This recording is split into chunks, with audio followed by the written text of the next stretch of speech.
چەند ڕۆژێکە 4 شۆفێری تەکسی کە بەشداریان لە خۆپیشاندانەکانی دژی گرانبوونی بەنزین کردبوو لە دوای خۆپیشاندانەکان دەستگیر کران و تا ئێستا ئازاد نەکراون.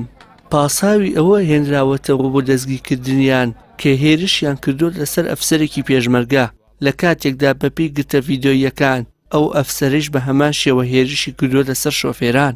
شۆفێران ئیدانەی دەستگیرکردنی هاوپیشەکانیان دەکەن و دەڵێن حکومەت لە بری وەڵامدانەوەی خواست و داواکاریەکانیان هەڵمەتی ڕەشبگیری و دەستگیرکردنیان پەیڕەو دەکات.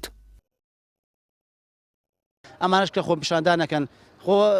داوای مافێکی خۆیەکە کابرا ئەو کەسی کە ئەچێت تەکسی پێ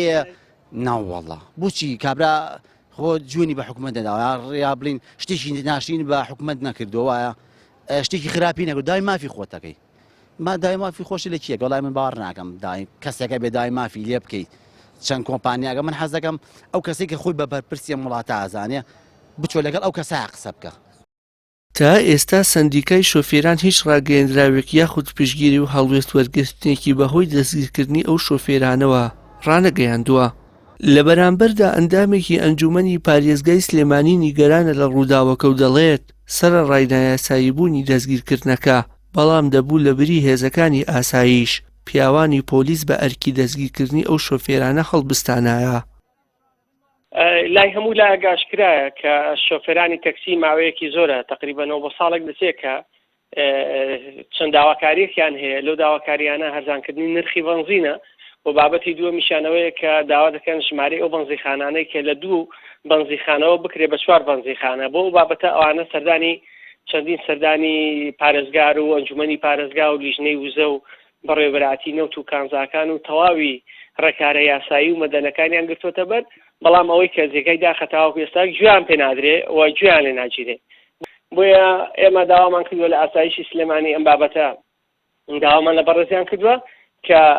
ئازادیان بکە ئەگەر هەزمە لە فێکتریان هەیە بابیان داتە پۆلیس بۆی بە شێوازێکی مەدەنیانە ئەم بابەتە مامەڵی لەگەڵ بکرێ لە کاتێکدا ئەوانە داواعاشی گشتیان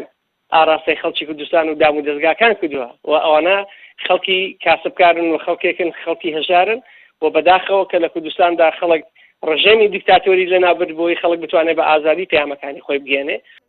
بە مەبەستی دابەزاندنی نرخی بەنزین ڕۆژی سێشەممەی ڕابردوو شۆفێرانی تەکسی لە بەردەم بینای پارێزگای سلێمانی گربوونەوە و ڕێگای سەرەکی شارەکەیان بە ئاڕاستەی کەرکووک داخست. شۆفێرانی تەکسی داوا دەکەن بەنزینیان بۆ هەرزان بکرێت و بە کۆبۆن پێیان بدرێت یان بەلای کەمەوە بەنزینی 690 دیناریان پێ بدرێت کە لە دوای جەژنەوە ڕاگیراوە. وشیار محەممەد